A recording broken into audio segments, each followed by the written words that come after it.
this might be a tough decision right now. My team did absolutely NFL games that were like, whoa. I actually don't Had understand. a lot of mixed feelings. Welcome, Disgruntled. We have another guest here on the Legal Domains.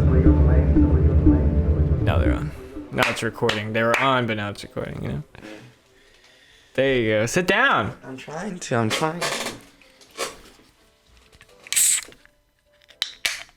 That wasn't as satisfying as I would like it to be. I apologize to the audience. Gotta adjust this a little bit. There you go. So the Eagles are 5-0. No, joking. Okay, I need to get to the docs. Yeah, why would we start recording if you're not ready? Whoa, because I just need to type in a couple. No, that's not the wrong. There, I'm trying. Bear with us, everyone. Bear with us with this thrilling content that we're developing right now. Really thrilling. This is probably the most entertaining podcast that you'd ever be around, particularly in this moment in time. I think I was playing music at the start, but I doubt it picked up. A little jazz. Yeah, some jazz. Some light jazz for you all today. What if we did a radio show? I'm down to do a radio show. We just had 20-minute discussion segments, but then it was 20 minutes of music and then 20 minutes of discussion. That'd be cool. I'll do that all day. Yeah, but we're not going to. Well, copyright. I am. Oh, okay. Not going to do that either. Okay. So we're both not going to do it. Nice. So, the NFL predictions happened. They happened last weekend. Yeah, we did predict. We had a lot of disputes about various games. It's kind of getting to that point in the season where we're just trying to decipher who's the fakes and who's the real ones. Overall, I guess we should just talk about the overall result, which was Caleb ended up winning 4 of the 7. So he had the majority of them right.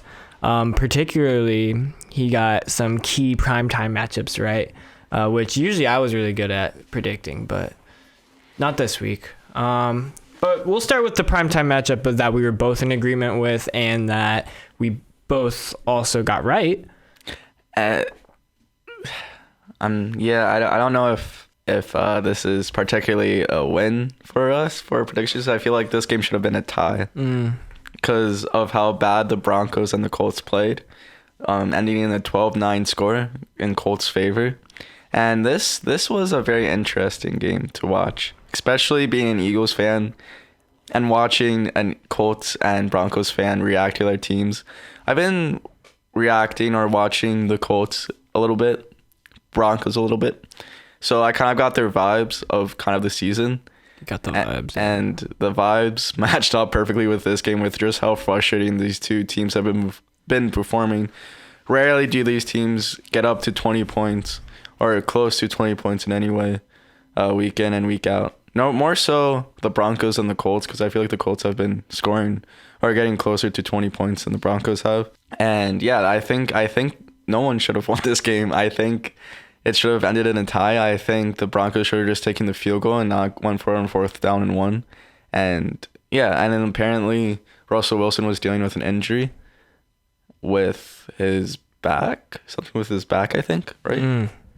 The last couple weeks. Yeah, I don't really know what happened there. He had been playing through, I think it had something to do with his shoulder. Oh, okay. Yeah. And so everyone was like, oh, that's why. And I'm like, no. He just sucks. He's also not playing well before then. So just saying. I think it was very interesting to have that experience, that reaction between me and Trey. It was like a primetime reaction matchup. Primetime bangers, boys. Yeah, I think Trey has a very different perspective of his team than I do of mine, despite them both kind of performing similarly, whereas their defenses are winning them games, their offensive have been dysfunctional and underwhelming. Both teams just underperforming. They were supposed to be at least at the top of their division. Well, maybe not at the top, but at least competing for it, being competitive. And I mean, because of how bad the Colts division kind of still are, but Broncos not so much right now with how well the Chiefs are doing. I think they're up 2 whole games over them, so that's going to be a hard margin to close in on. But yeah, I think we have very different perspectives because at one point during the game, Trey was like, it's like the Colts want to lose. And I was like, what do you mean by that? It's like Broncos are making all of these mistakes and then the Colts aren't taking advantage of it. And I'm like, well, are you watching that game? Like, it could be said the other way around, where the Colts are making all these mistakes and the Broncos aren't taking advantage of it. Yeah. You know what I mean? Like, it goes both ways, but I think Trey's expectation of his team is more like he's more surprised that his team is making mistakes. Like, maybe not as much as like other teams, but he wasn't like surprised that he lost or that they like choked or anything like that, but just like on a play-by-play basis, all of the mistakes that were being made, he was like, you know, more surprised than I was when like Matt Ryan threw interceptions. Because Matt Ryan's been turning the ball over like crazy, right? As bad as Russ has been playing, he hadn't really turned the ball over that much. Yeah. That wasn't what he was doing in the 4 weeks prior to this. But this week he threw 2. And so that actually makes me feel a lot better about the Colts defense for being able to force those turnovers. Whereas they hadn't really done that. They held the Chiefs to 17. And for the majority of the game, it wasn't due to turnovers. It wasn't until the very last play of the game where we forced the interception, the lone Mahomes interception, or maybe S2, I'm not sure.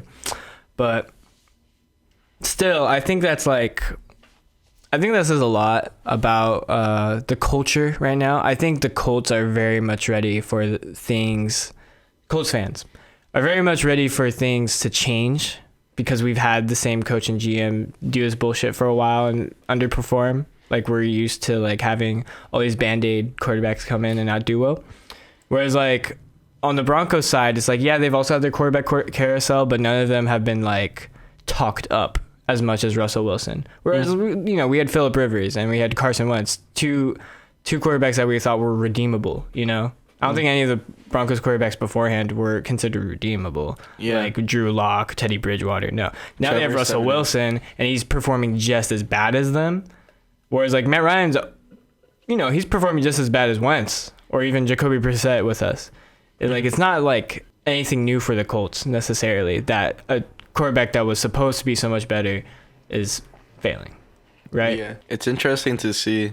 And I just saw a meme like the other day too where it was like the next 10 years for the Colts is going to be like, it shows like Phillip Rivers, Carson Wentz, Matt Ryan, and then it's like Aaron Rodgers, Tom Brady, and then like 10 years all the way to the bottom is like Jared Goff. Like it's just gonna keep happening forever. It's like the first level of hell that I'm not going to try to pronounce because I'm gonna butcher it like hell.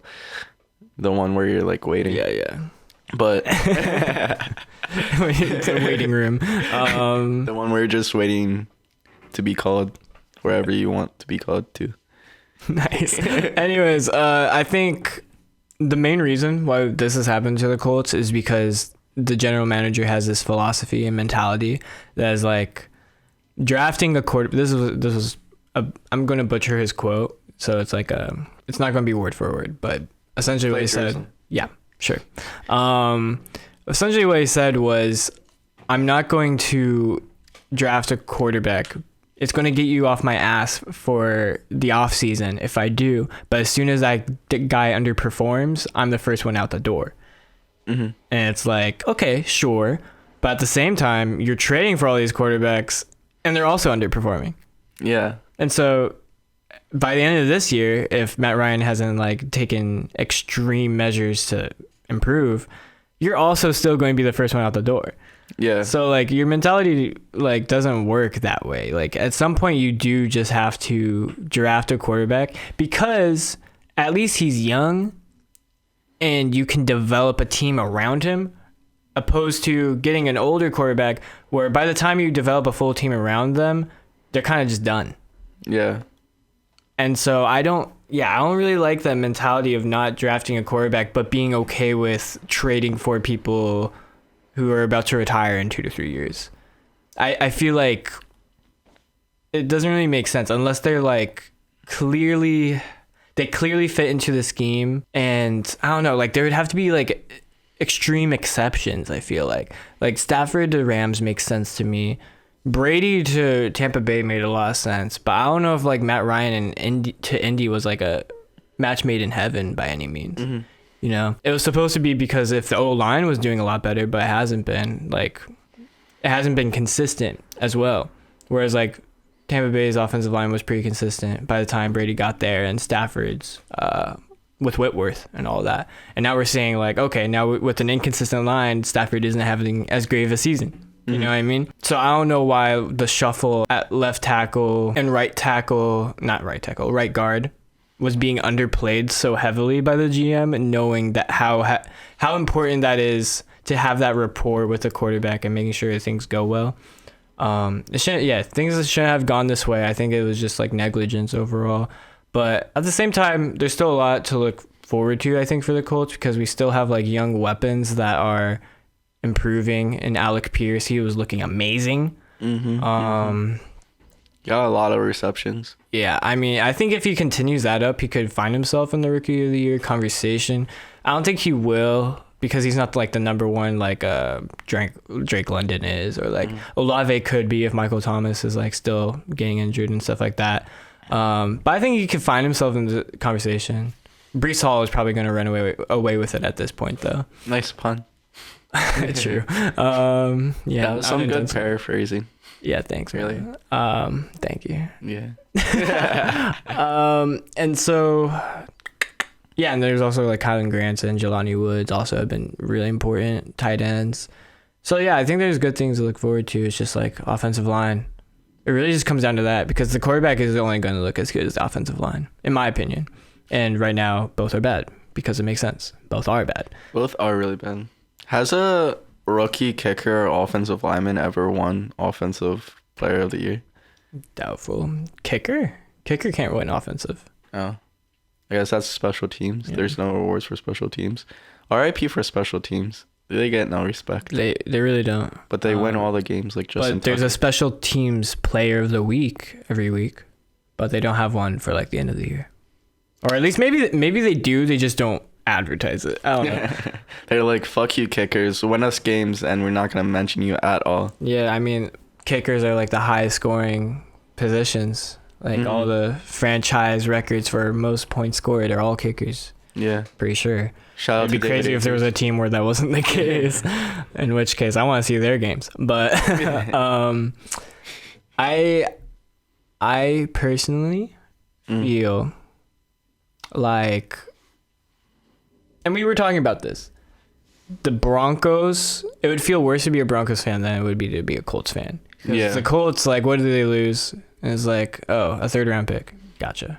We're probably going to get a 2nd round pick out of Wentz for if he plays 70% of snaps. I know what Rivera's comments were, saying that quarterback was a problem, but he only said that because he felt like he needed to build around a quarterback and he needed time with a quarterback. So it'd be going against his words if he were to pull him out, basically. So I'm pretty confident we're going to get that, contrary to what other people believe in that 1-4 organization. But then on the Broncos side, they've traded away all these firsts. They put a lot of money on Russ. And $240 million to be precise. like, $240 million. I mean, that's enough to where like you can go into a second season. Like, as bad as Russ could be this first season, I think you just have to roll with him the next season, because like, what else are you gonna do? Yeah. You know what I mean? So I think at that point, it's like, okay, maybe things will, you'll get Javonte Williams back. You'll get that one wide receiver who had the Achilles, I think. You'll get him back. Maybe just 2nd round, draft some offensive linemen. You can get good linemen in the 2nd round. I don't know what you need to do to make Russ feel comfortable in his own scheme, but you can do that, and then next year there's a chance, right? Yeah.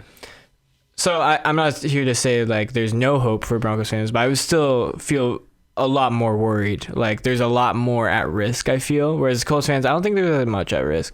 Like, yeah, the past like 5 years of this regime of Frank Reich, Chris Ballard have all been leading up to this, and it's still just kind of meh. But at least it's not just like, I don't think this is the worst that could happen because we're still 2-2-1. We're still 0.500. Yeah. And it's not like we have injured players. Like we still have value. Like if we want to rebuild, like we could get a lot of good value from some of these players. Like Kenny Moore wants a new contract. It's okay, go get it somewhere else. We'll trade you. Who else? Like you want Quentin Nelson for that Saints pick? Yeah. It's not as valuable anymore anyways. So. I think like I'm fine with that because I want these players that have like been dedicated to this organization. They've only done the right things in my mind. I want them to actually go to teams that are going to do right by them. And so if that means selling them and having them not play for the team, that's fine. Some of these young guys I hope would still want to stay. Maybe Shaquille Leonard. One of the best defenders in the league, baby. I would hope like Michael Pittman would still want to be in Indianapolis because he's young. He could be around for a long time and still find himself in a Super Bowl scenario if, we get Arch Manning or something. Arch Manning. Get a Marvin Harrison Jr. to the other side. They would go off, dude. That would kill the league. But anyways, I'm going to stop talking about the Colts. That was like my one rant of the day. I doubt I'm going to have another one in the rest of this, so... You're not gonna rant about the Eagles and how good they are? No, that's all you, man. And then, I wanted to say something quickly too about your earlier comment. Like, what was when you were paraphrasing that one quote? Like, how does that make any sense to say I'm not going to draft a QB in the draft? Because if they're gonna mess up, I'm gonna get fired. But if any player that you pick up anywhere, free agency or the draft, and they underperform and your team like doesn't do well, you're still going to get cut anyway. Yeah, or you're gonna get fired anyway. Like, what's the point of like even being? This is where paraphrasing like didn't work out in my favor. Yeah. It's not that he said he absolutely would not take a quarterback in the draft. It's just like they were never, because we're kind of like a mediocre team, like middle of the pack. They were never in a position to take like a really highly touted one. And so it's just like, okay, yeah, we could just take a quarterback, whoever falls to us. But like, as soon as they underperform, Yeah.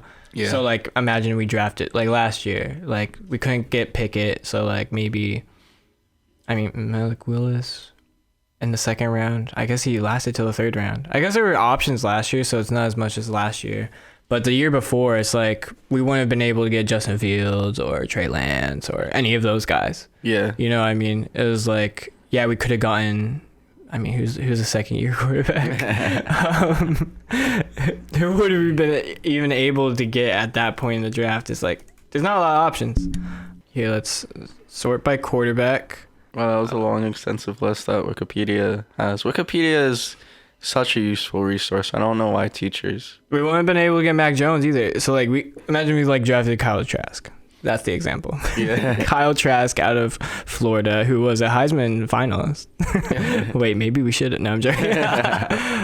We ended up getting Sam Ehlinger though, that draft in the 6th round. That's pretty good. We could have gotten Davis Mills. He's been all right. Yeah. But still, like none of these guys are going to be like Hall of You think Famers. they're going to be playing better than Matt Ryan? Yeah. With this line? I don't think so. Yeah.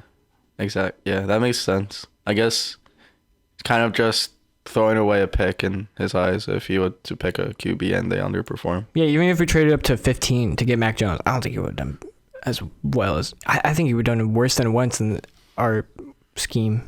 Yeah. I think Wentz, like, as bad as he was, like, I don't think Mac Jones could have done better. Yeah. I think they should just tank 1 year. Just stop playing and then get, like, Bryce Young. That's what I'm saying. Like, get a Bryce Young. That's why I wasn't like happy about the win. Like Trey came over and he's like, "Here you go." Like Trey still wants to win with his team. I don't care anymore. Yeah. Well, because Trey doesn't want to lose because he doesn't have a 1st round pick to depend on if they do tank. You know what I mean? I do. Yeah. I would love to have a 1st round pick that I would like actually care about because I haven't had one for the past like 3 years. Wait, do you have one this year, right? Yeah, of course. Yeah. Did have one last year. The year before we got an edge rusher in Kwity Paye. That was cool. But then the year before that we traded for DeForest Buckner. So we really haven't had a lot of 1st round picks to roll with because my man just loves trading. And he loves his 2nd, 3rd round sleeper picks, which they've panned out. Don't get me wrong. Michael Pittman, Jonathan Taylor in the same draft, neither 1st round.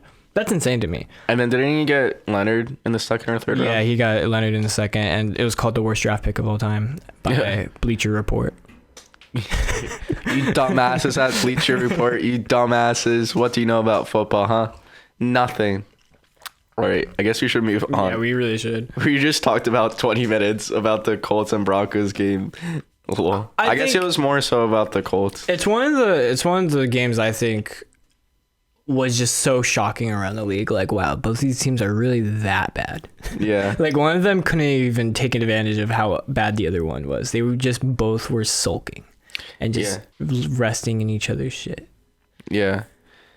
I feel bad for Broncos fans and Trey and the Treys around the world, but just because they haven't been to the playoffs since 2015. That is true. Yeah, it has been. Yeah, Colts have been there recently. No, I mean, not very recently, like as in last year, but the year before. We lost to the Bills only by a field goal. Only by a field goal. Hey. But here was an exciting game. That was an ugly cough. I'm sorry. Here was an exciting game. Green Bay and the New York Giants. I remember watching the pregame show, and one of them was like, What would it take for the New York Giants to win? And it's like, no, it's not going to happen. Like in a pregame show, I was like, whoa, that's like they're not even open-minded. That's crazy, these fucking analysts. And I think that is weird because it's not like the Packers have been playing amazingly for 3-1, and it's not like the Giants have been playing terribly because they are 3-1 as well. So, like, I think there was a chance. Obviously, we both picked Green Bay, so I wasn't gonna say like New York was favored. That wasn't going to be my pick. But I was like, they still could. And at first, it was looking really bad for the Giants because Green Bay got off to a really hot start. But then New York they chipped their way back. It wasn't like Daniel Jones had an amazing performance. I really just, I have to give credit to Brian DeBall. Mm-hmm. He is the coach the Colts should have. He's bringing a new energy to this Giant organization because of just how energetic he is and just some of the interactions that I've seen him with, like the Giants players. Like I feel like they're in a really good spot with him because he's energetic. After their win, he was jumping up and down and hugging all the Giant players and stuff and screaming, and it was funny, screaming in a funny way or a lighthearted way. And yeah, it's just interesting to see a new atmosphere around the Giants because it's facts. Because there hasn't been an atmosphere the last decade and a half. But I can't believe the Giants won. How did the Giants win? Now they're 4-1 along with the Cowboys. I have breaking news. Yeah, breaking news. The photographer shoved by Davante Adams last night has filed a police report. Really? We're going to talk about it later, the specific game, but the Monday night football game in which the Raiders played the Chiefs, Davante Adams shoved a photographer on his way into the locker room, and then he immediately tweeted out saying he was sorry. I would have just sued him to get money. I think you have to file a police report in order to get the pretext. If it wasn't criminal behavior, then you know what I mean. If you have the police report on your side, then it's okay, you have good justification for suing. Regardless, this could also potentially mean suspension. Would it? I'm not sure. Yeah. Oh God. Not my fantasy. He is going into a bye week, but I mean, still, it would obviously be applied after that. But that would be a long drought of Davante Adams for the fantasy owners out there, which I'm one of them. I tried to trade him, but not looking too good. Yeah, it's I didn't see that. So the funny thing is like I told you, I wanted to wait for Davante Adams to have his big primetime game where he popped off. And he did. It was only 3 receptions, to be fair, but still has been averaging a lot of targets overall this season. And he got 2 touchdowns. So I was like, yeah, let's put him on the trade block as soon as this game is over. And so I waited. I did it. I was out with my friends, so I didn't watch the entire game. I didn't see it all televised. I didn't see the shove. So yeah, I put him on the trade block. And now I'm thinking, oh shit, everyone looked at that I'm trying to get rid of him before a suspension, which is not my intention. I really just want to get good value off of when he was, off of a good game, I will back up that claim because I was there. Because I was witness to Titus saying this because he was the one who said it to me. So Facts. I got. An Looks like I'll just have to keep Davante Adams. God damn it. We can move on to the Sunday games, though. I mean, yeah, we kind of skipped forward to Monday a little bit, but back to Sunday. Buffalo and Pittsburgh. This was a blowout. Buffalo won. Neither of us are surprised. We both picked them. Yeah, I mean, it's Steelers. I was kind of surprised with how long. Sorry, I got distracted with the microphone thing. But I kind of am surprised with how big of... I guess not really surprised, but I wasn't expecting this much of a blowout. Gabriel Davis had a game. I think he had 2 receptions, like 167 yards, and 2 touchdowns for like 30 points in fantasy, which is absurd. That's like Randy Moss statistics. I remember the one time, I remember this one graphic. It was a picture of Randy Moss like in the middle of the game, and it had like 3 receptions, 187 yards, and 3 touchdowns. So like I guess Davante Adams had a game like that last night as well, to go back to the Monday night game. Sure, he really did. But it's just crazy, those kind of performances where they have like 150 plus yards or 120 plus yard games on like 2 or 3 receptions for a couple of touchdowns. Like Deshaun Jackson put up those numbers a lot too, where he put up like just a couple receptions and a load of yards, which is crazy to see. But that's the only thing. Fuck the Steelers defense, because I had them starting. They got me negative 2.5 points. I can't believe you started them against the Bills, man. I mean, I think they had a block and an interception early in the game. I'm like, oh my god. It doesn't matter. Yeah, it doesn't matter. It's just one of those scenarios. Like usually I do start the Colts. Like even if I feel like they're going to allow a lot of points, I'm like, okay, the Colts are known for turnovers. This is more so last year, but they're known for forcing turnovers, so I'll get good value regardless. But when you play a team this stacked offensively, it's just like, yeah, fuck that. Yeah. Sometimes it'll surprise you and you'll regret it, but like most of the time you're safe not doing it. Yeah. But anyways, yeah, you should have had the Colts defense. You should have kept him for this week. Yeah, I shouldn't have traded away. That was not. I traded the Pittsburgh defense to him. I planted the bomb. Wait, you traded me Hopkins? I did. Even though you said not to trade Hopkins for me. That trade that I was talking to you about with Hopkins. Mm-hmm.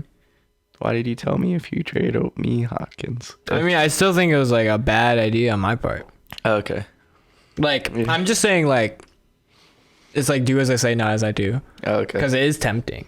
Yeah. But it's just like on paper, like theoretically, hypothetically, you know, like you shouldn't be doing it, but like, you know, sometimes it's just too tempting. Plus, it's like, for me, it's just like, I love my Colts, you know. That's why I wanted them. That is true. We're referring to some fantasy, like in our fantasy with my other league. I had a trade that I accepted with DeAndre. I traded away Amon St. Brown and DeAndre Hopkins for Tyreek Hill and Michael Pittman. And yeah, and my thing there is like, you don't really have like sentimental value towards Tyreek or Michael, right? No. So like, I don't really have sentimental value to Brown or Hopkins either. Nah, Amon St. Brown, the GOAT. I do. I love Amon. I guess I do have a lot of like sentimental value for him, but I'm like, I will also like that energy will also easily transfer to Tyreek Hill. Like it's not like so much like sentimental value. Like I feel like Hill, if he just gets me 25-point games. Well, yeah, I mean he's productive. Don't get me wrong, but like, and I have him on my team, so I can't really be talking. But as far as sentimental value, it's like I don't really give a fuck. I don't really care for his personality, to be honest. He's like funny, I guess, but thanks. You're welcome. Yo, you always do that. Yeah. Death, taxes, and Caleb burping into the microphone when Titus is talking. Yes. I'm gonna reset the camera. Cool. You can talk to them a little bit if you want. Yeah, okay. Oh my gosh, 5 seconds. So yeah, we should probably talk about the Browns and the Chargers, right? Yeah, so the Browns and the Chargers happened. Thankfully, the Chargers won this game. It was 30-28. Thankfully? I don't like the Browns. Browns are a stupid ass organization. All right. And I like the Chargers. Cool. I mean, I don't like 2 people on the Browns. Maybe 3. Maybe it comes down to 3. It's a Deshaun Watson, and then Deshaun Watson. Well, it's Watson, the person who made the trade for Deshaun Watson, who I assume is the GM, but then also the owner, because I assume they, green lighted it and welcomed Deshaun Watson into the organization. What about the CEO? Are we really going to make these distinctions? Like they're all the same to me. Owner, CEO, whatever. Like. Wait. Did you say owner? Yeah. Oh, never mind. I'm sorry. Might be. I misheard you. I thought you said something else. That was my fault. It's all good. Yeah, owner is the same thing as the CEO. Yeah. Or like. Yeah. I mean, for most leagues. I mean, most teams. Yeah, I think this was a really great game for Austin Eckler once again. We're starting to see Herbert is actually like having his volume decrease. I think a lot of the reason for that is because Keenan Allen has been dealing with injury, so kind of having to lean on that running game a little bit more. But I think it's like really good for the Chargers because like when I think about their losses, like it's kind of just when Herbert's kind of been forced to make those plays and playing from behind and just having to lean off of the running game again. Whereas like it's something that Frank Reich on the Colts says, like, as much as I want him fired, he was right about a lot of things still, when it comes to football philosophy. And it's just like, you can't get those big passing plays without also having the rushing threat. Yeah. Because you want that balance. You want to confuse the defense and make them like feel conflicted about what they need to focus on. And so if you're good in RPO, it's just like, you're the best team ever.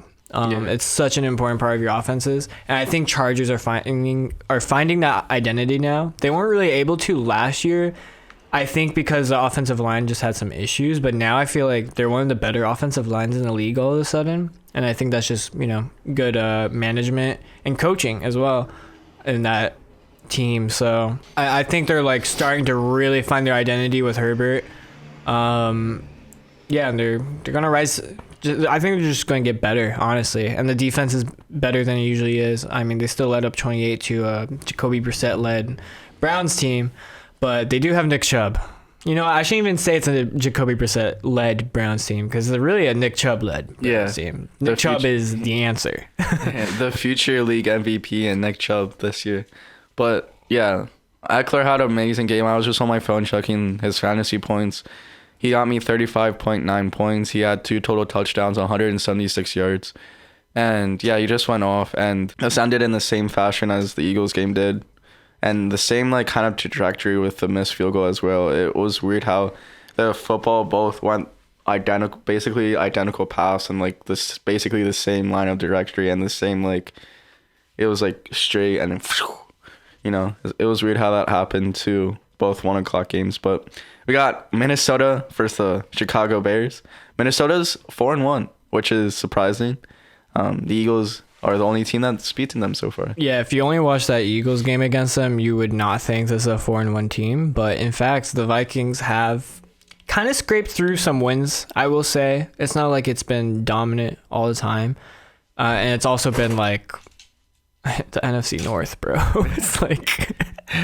Well, what is there? I think they've actually had a lot of divisional games. And I think they've won them all. So watch out, Packers. They could realistically take that division. It's not even a stretch anymore. They played Packers week 1, right? So they won that, and then they beat the Lions, and now they beat the Bears. Yes, they're 3 on the division. I don't know who their 4th win was. We'll have to look that up. But still, I mean, not the best of wins considering it's the Lions whose defense is LMAO and then the Bears whose offense is LMAO. So I think either way you look at it, it's just like, kind of charity wins. But at the same time, you just got to take care of the games you're handed. So the other one's the Saints, which is like not amazing, but still respectable. It's a decent win nonetheless. They're getting the wins they absolutely need, I think. I mean, those are all NFC. We'll see how they do against the AFC, but regardless, like they're winning the games that they need to win. Yeah, those are going to be the ones that get them into the playoffs. So yeah, and the only play that kind of stood out for me with this was I think it was like the last to secure the victory for the Vikings. I think the receiver of the Bears. Oh wait, no, how did this happen? Fuck, I forgot the play. You know the play that I'm talking about where Yeah, the guy so- stripped? What was exactly the situation? The situation was the receiver, Chicago was driving down. The receiver got the ball, stiff-armed a defender to the ground, kept running, trying to push for some more yards. He could have ran out of bounds. He could have just like stopped at the first down marker, but he just kept pushing his way for more yards. 2 defenders in front of him. He's like fighting through them, like kind of like pushing his way through their bodies. And then the defender that he stiff-armed to the ground came up, took the ball from him, like literally just like, it wasn't even like a fumble, ball bouncing around, got it. He just like kind of took it. It's like, this is ran mine. the other way. Yeah. So that was the only play that kind of stood out to me the most, and it was just funny to watch that. But other than that, I don't really know too much about this game. I think Justin Jefferson, didn't he have a passing touchdown, or was that last? Justin Jefferson had a good game. Yeah. I don't think he had a touchdown actually. I think he just had a really productive game. Yeah, I think that might have been the week before then. But let's move on from this. To a disappointing game, to say the least. Detroit Lions versus New England Patriots. This was a slaughter, which is very surprising. The Patriots won 29-0. And Bailey Zappi.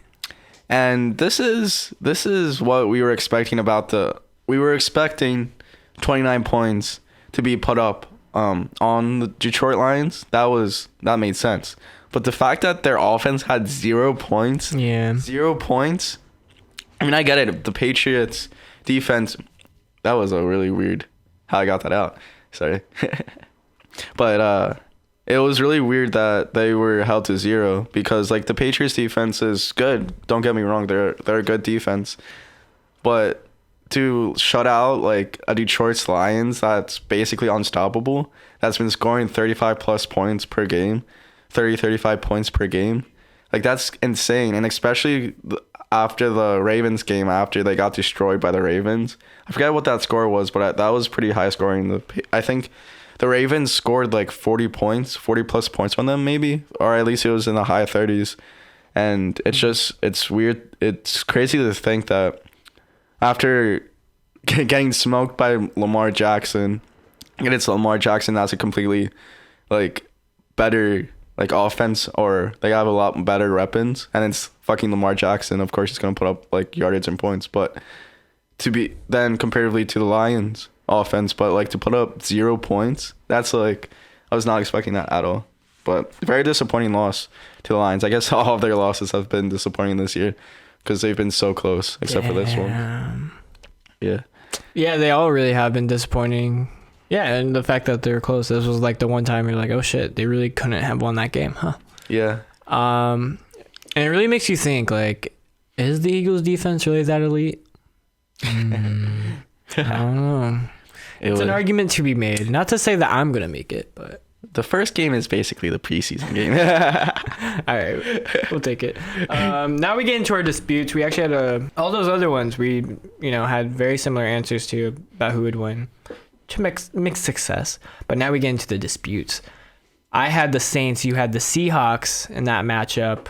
The Saints in another high-scoring game against the Seahawks. So Seahawks are looking like a Lions-esque team where they're scoring a lot of points but having a lot of points put up against them. And so, I mean, good on that run game because that run game is prolific, honestly. Yeah. Seahawks-wise. And Geno Smith is also being very productive. But now Rashad Penny's out. For the entire year. Yeah. RIP. Kenneth Walker is going to do well, though, I'm sure.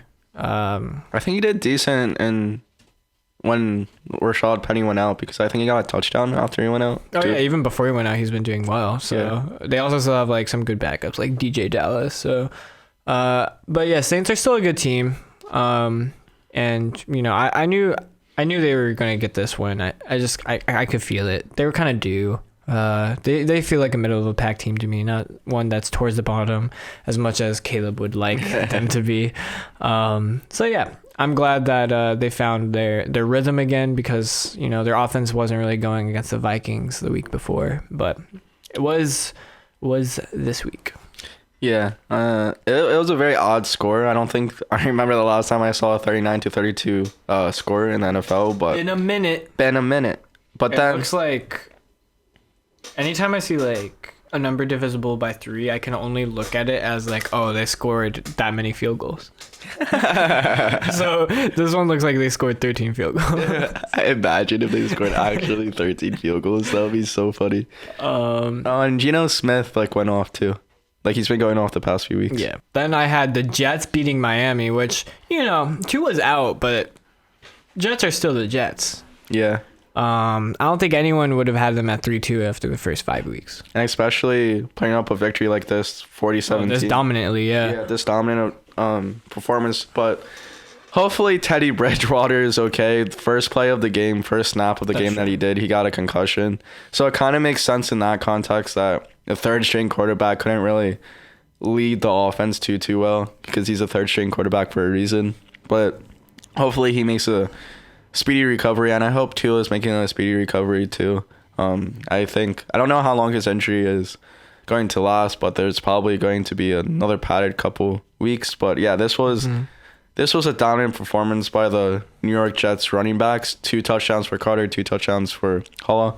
And yeah, they just ran up and down this Miami Dolphins defense, in which that defense have been looking pretty good the past couple weeks, or there's been a few bright spots. Yeah. But that's all I got to say for this game. Yeah, it's like Zach Wilson's back, but it's like he doesn't even need to be. They would probably still be doing just as well with Joe Flacco because that run game is like really getting going. So yeah. Great play calling overall. I don't know if Robert Saleh's doing that because he's more defensive, I guess. But still, good shit, Jets. I don't remember the last time they put up this many points. Like, it's been a minute. Yo, you think the Broncos' drought to the playoffs is bad? Jets are the worst in the entire NFL. The last time they were in the playoffs was 2010. 2010. What, was that Sanchez? Yeah, I'm pretty sure. I miss Sanchez. Me too. I miss Sanchez when he was an Eagle. He was the best Eagles QB in history ever. So now we got the Buccaneers, who I said would win, versus the Falcons, who that was like your upset of the week. Yeah. Which was pretty close. It was pretty close. Yeah, it was. 21 to 15. I guess. It was But close. the way I look at the Buccaneers is like they're going to take their lead and they're just going to ride with it. Yeah. Like they're not really, I never really see them as a team that like blows out other teams. Yeah. You know what I mean, they just take their lead and they ride with it. Kind of how the Eagles have been doing this year. Yeah, okay. Yeah, Atlanta also is just like they're gonna get clamped, you know. It's like that's not a good offense. Yeah. They've got some weapons, don't get me wrong, but it's not a good offense. Yeah. Cordero Patterson's out. That's kind of like the identity of the backfield. It's like it's rough. Also, Buccaneers defense is just really good. It's got. I just knew like there wasn't hope. As much as I want Atlanta to be good eventually, Mariota also has still been good. I feel like I think there are many quarterbacks in this league that have been more underwhelming. Wentz comes to mind. Matt Ryan. Russell Wilson. That was pretty cool. I was gonna say someone that doesn't deserve this one ender. I was gonna say someone who's injured. Jalen Hurts is Matthew Stafford honestly has been looking atrocious. He's been throwing a lot of interceptions. Yeah, but I mean, all situations where O-lines are bad, but I can't say Atlanta's O-line is that much better. Like, yeah, I think it's just Mariota's been whoever's the coach there is like, you know, coach Mariota up well. We just need them to coach the entire team it towards Kyle Pitts, so the Kyle Pitts owners can feel happy for once. They're like on suicide watch on Twitter right now. Like, they're so sad. He's just being utilized in very weird, inconsistent ways. It's like a magic. It's like, Coach Energy, go that way. Oh no, you spilled. You did not have to pay attention to that. I guess it was covered by the camera. I just thought that Also, you're like mid sentence too, and it's like, oh shit, fuck the podcast. I have to call him out. It's like, no, I'm joking. It wasn't that much, anyways. Yeah, I just thought it was like obvious. So I was like, I might as well mention it, but I forgot that the laptop was like in front of you. All right, this is Tennessee, Washington. Yeah, it's a game another dispute.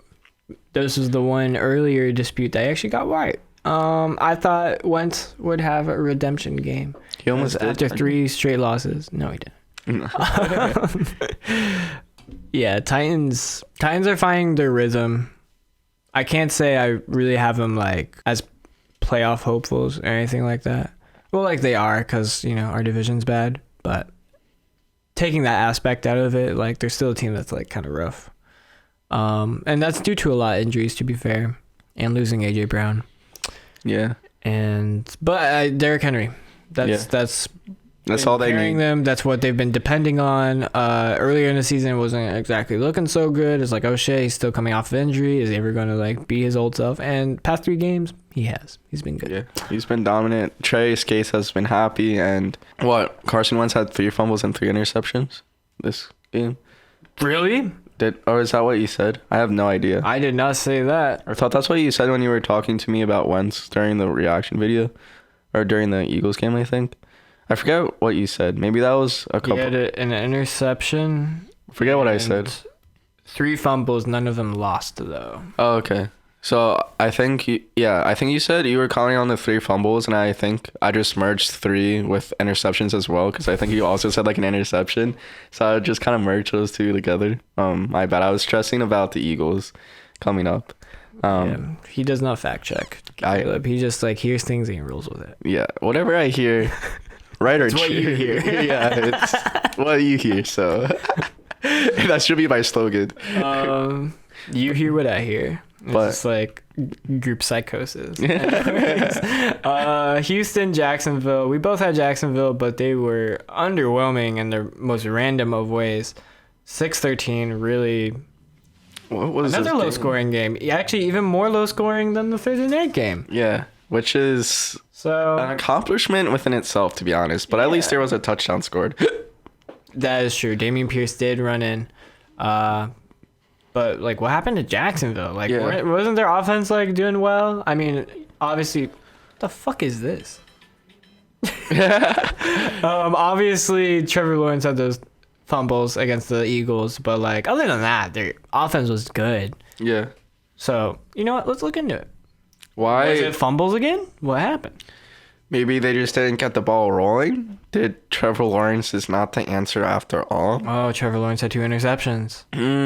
Trevor boy, you have to. He wasn't sacked once, so the pressure wasn't necessarily there. Trevor, maybe it was. You gotta stop. You gotta stop turning over the ball, man. Any QB hits? There's only 1 recorded QB hit from Houston as well. Huh. Trevor, my man, if you want to stay in this league, you can't be doing that. You had 5 turnovers against the Eagles, 2 against Houston of all teams.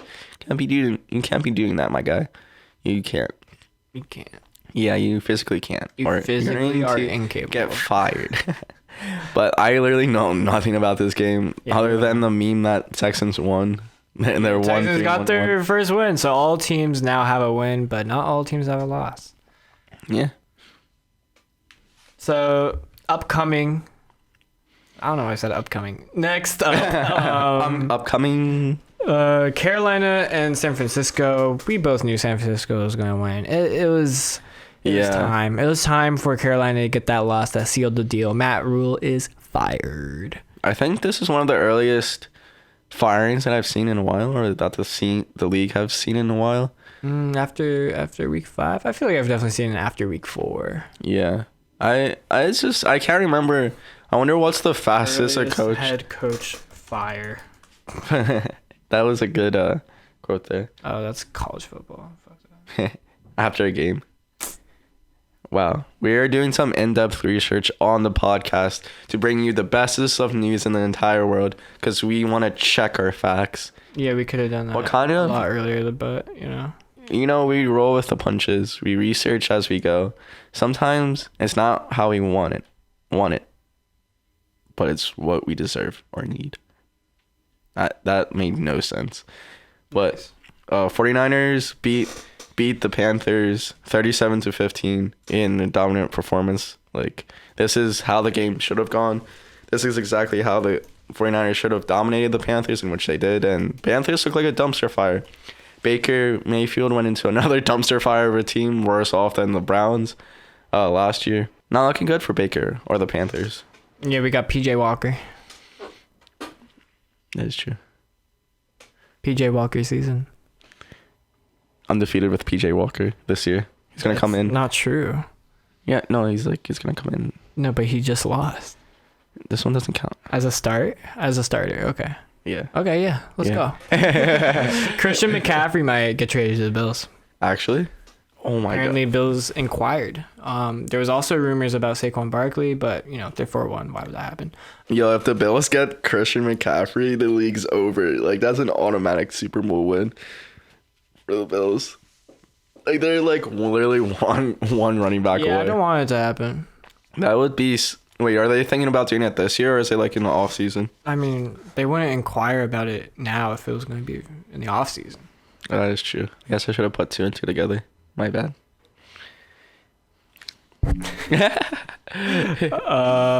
Rams, Dallas. I don't like seeing these teams winning. You got the Giants winning first, and you got this bullshit. Rams, what the fuck are you doing? The one time that I was rooting for you to win, you let me down.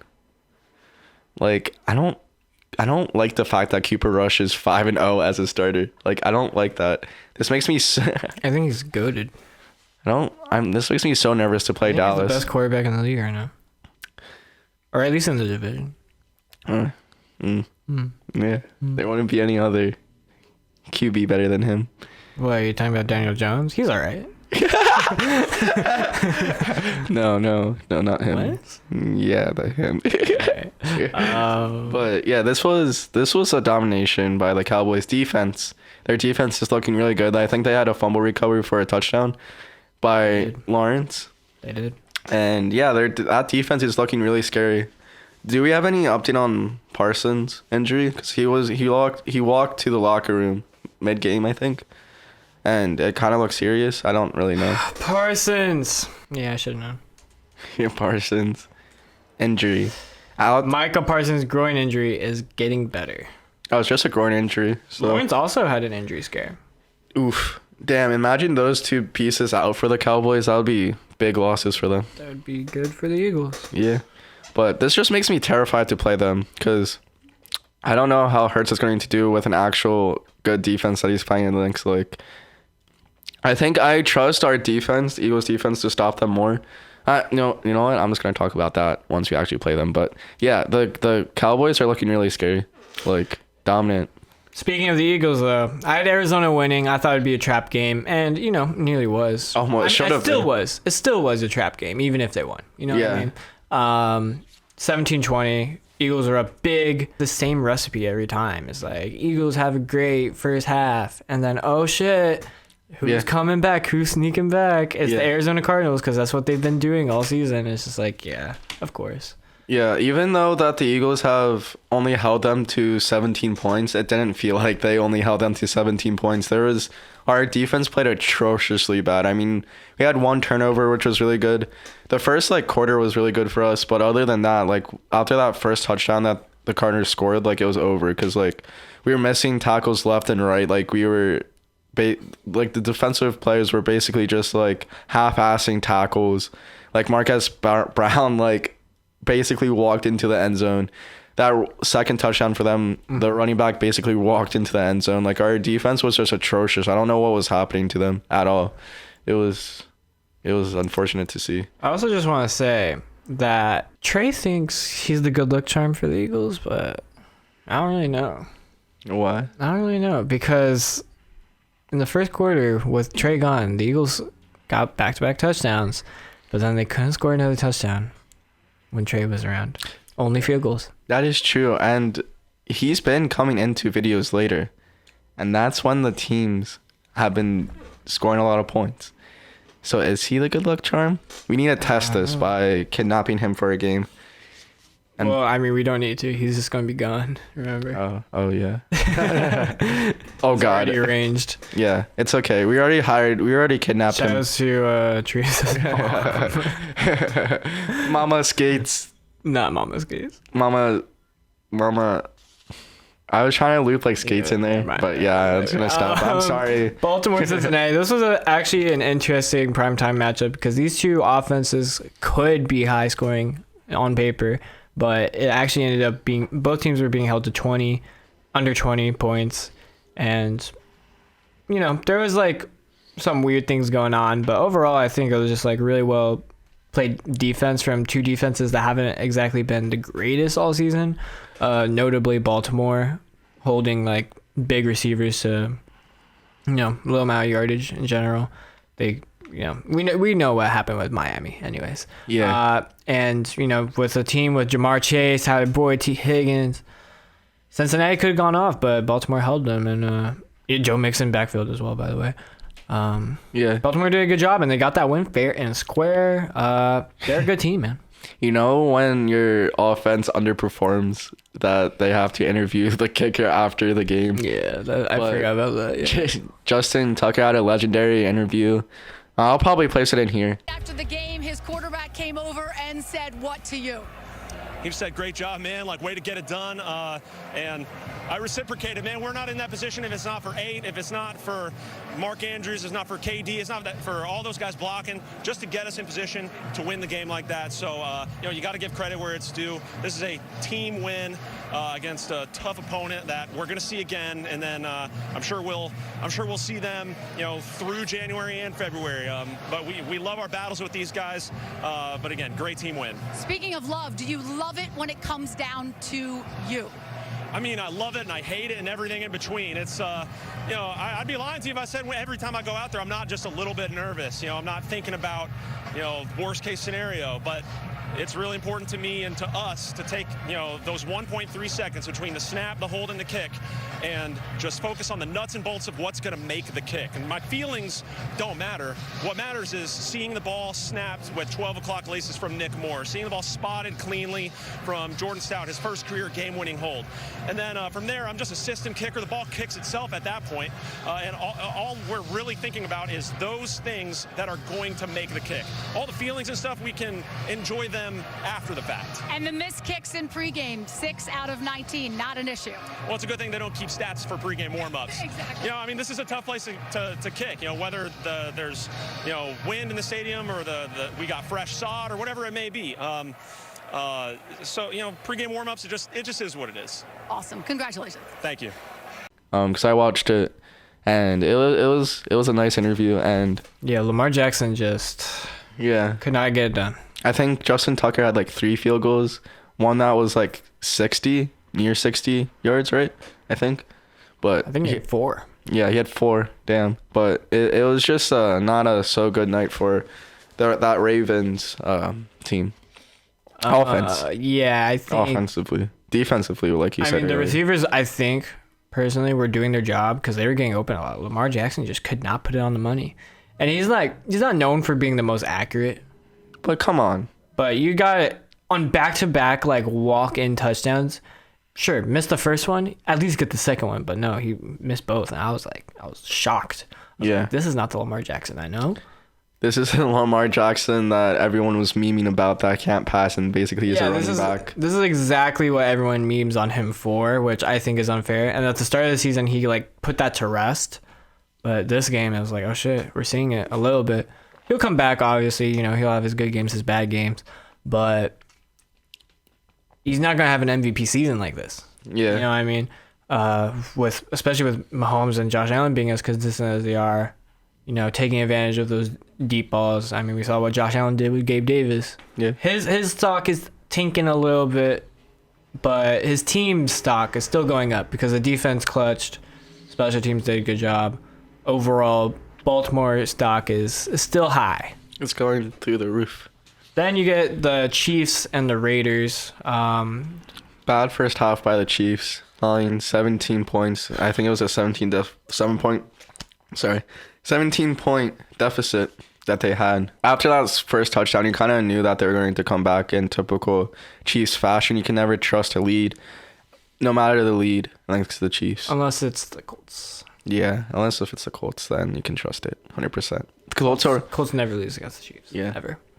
Colts are the only team that's beaten the Chiefs so far. Pretty impressive. Mm-hmm. We already talked a lot about the Davante Adams situation, and the only other thing that's pretty big or relevant is apparently you can get flagged for tackling the QB now when he has the ball in his hand. So So if you're a defensive player, don't touch the quarterback. You're not allowed. You're gonna get flagged if you breathe on the quarterback. You're done. I think that. Honestly, that should be a suspension if you touch the quarterback while trying to tackle him. I think if you tackle him, I think that's a suspension for like the entire year. If you breathe on him, that's probably a year suspension at least. Yeah, you just can't touch the quarterback. It's not right, man. Not right, man. Shit. You have to restart the camera, don't you? Yeah. Little bitch. Why do you always call me a little bitch? So the thing about the Chiefs is that they don't need players like Tyreek Hill. They don't need a good run game. All they need is Travis Kelce at the goal line. And that's it. When you think about how the Colts beat the Chiefs, I mean, we still let Kelce touch him, actually. But we did limit him a lot with Gilmore. We put Gilmore on a tight end. There's not a lot of tight ends where you'd put your best cornerback on it, you know? But Travis Kelce is that guy because he is that good. And, yeah, Colts got it done. Whereas the Raiders, like, who are they going to put on him? I don't know. Who's in the backfield? Like, Rocky Yassin, he's not really the type of corner to do that. He's more outside. So, yeah, it's... You're going to have to find an answer for that, buddy. Defensive coordinator for the Raiders, who I don't know the name of. I'm excited to see what he's going to say about this performance on New Heights. I guess New Heights is going to be released yesterday because this is being released Thursday. So a little time warp because we're recording this on Tuesday.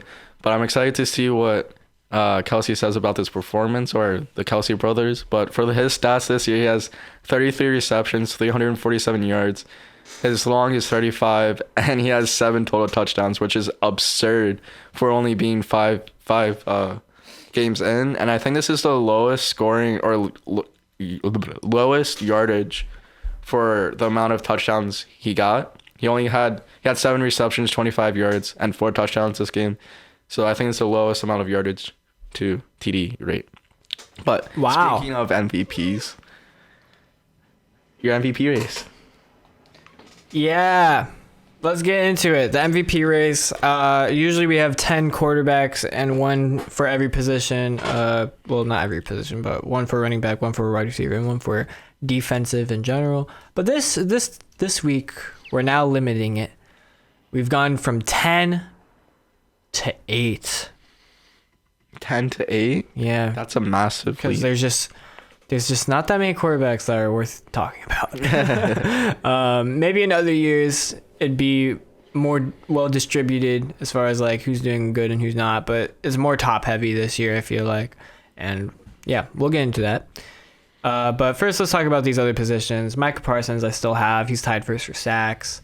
I can't give it to Cooper Rush. There's just not the volume for him. It's really just been the defense that has led for the Cowboys to be 4-1. So Micah Parsons really is the face of that now, as much as like, you know, Lawrence is good, Diggs is good, blah, blah, blah, blah, blah.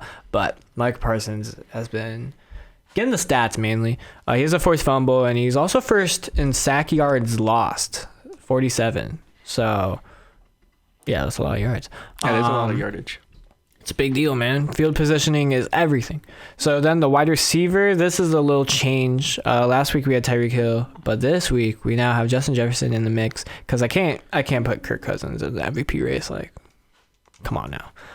It's really Justin Jefferson's presence that has been, you know, leading this team, even when he's not getting receptions. Just his presence has allowed for people like Thielen and Dalvin Cook to go off when they need to. You know, even then he hasn't been that limited, because he's first in receiving yards now, passing Cooper Kupp and Tyreek Hill.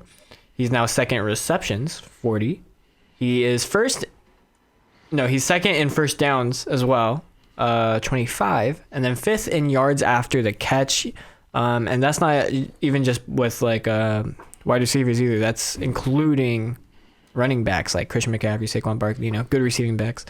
5th out of all of them, 219. So that's pretty crazy for Justin Jefferson, and I only expect him to keep this up and keep it consistent, and even like, you know, probably going to add touchdowns to the mix eventually. So Saquon Barkley is my running back still. Just had another good performance. He leads the league in all-purpose yards. I think Nick Chubb now has more rushing yards than him, whereas Saquon Barkley last last week had the most rushing yards, but that changed. Nick Chubb is still 2-3 though. I mean, the Browns are 2-3, so I can't put him in there. Saquon Barkley, his team is 4-1. So Yeah. first in all-purpose yards. He's tied second in rushing yards and rushing touchdowns, which he has 3 of. Now to get into the quarterbacks, starts us off. I have Aaron Rodgers at 8, which he's moved up a little in his loss because he was at 10 before. And that's only because I actually feel like his volume was like kind of getting increased. They've been leaning on the run a little bit too much. For him to really get that recognition, but he's been doing decent. He's been accurate as he always is. The interceptions were worrying and uncharacteristic, but I think he's getting that taken care of. Still, yeah, he's got the volume going up, 8 passing touchdowns overall. I think it's worth noting because I only expect him to like keep improving on these numbers overall. I think it was, uncharacteristic start to the season. So I expect him to remain somewhere in the conversation, maybe not at the top anymore. Maybe those years are over. But, I could imagine him like finishing at like a top 5, something like that. Number 7, we have Tua. He's gone down, but he's out with injury. But it's crazy that he's even still here after not playing a game, which all the other quarterbacks on this list, they played all 5. But Tua's numbers are so good that you can really put him in there. Like, he's done better than Ryan Tannehill, Kirk Cousins. Those teams have a winning record, but those quarterbacks just didn't have the volume. In 4 games, Tua had more of a volume. He has 8 touchdowns for over 1,000 passing yards. A lot of times, he's the most accurate passer with 69% LMAO. He also has the most yards per completion as well with 12.9, so he's been doing well with that deep ball that everyone says he's not good at. And I think on this list he has the second best passer rating, so yeah, I think everyone just needs to shut the fuck up. Shut the fuck up. Give him his flowers. When he comes back, he'll just continue to improve on that, I'm sure, but in his own time, please. We want to see him be as healthy as possible. Yes. Lamar Jackson went down because he couldn't get the scoring done, but still, he's still really good.